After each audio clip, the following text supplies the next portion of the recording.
These were men who were, you know, in the 1950s were considered A1 fit. They were the healthiest men in the country, and they were 18, 19, 20 years old, and they've now had 4 or 5 different types of cancer. That's weird. You know, the argument that, for example, the government studies say that because they have a generally higher life expectancy than the rest of the population, that there's nothing wrong with them. No. The fact is, it's the quality of that life expectancy. I know one veteran who's had 200 different kinds of skin cancer removed from his head and neck.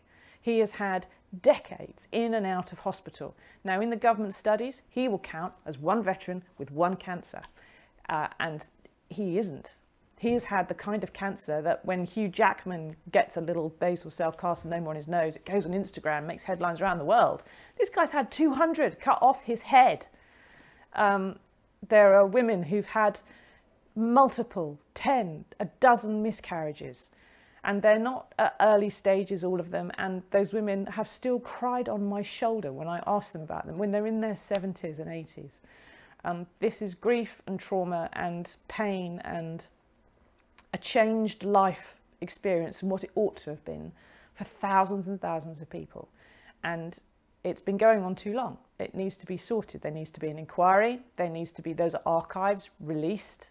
There needs to be research into the children. There needs to be a medal at the very least, because it's just a tiny bit of tin and it doesn't mean much to anybody. My granddad would toss about his medals that he won in the war. He put them in an envelope in a drawer. I was the only one who was interested in them.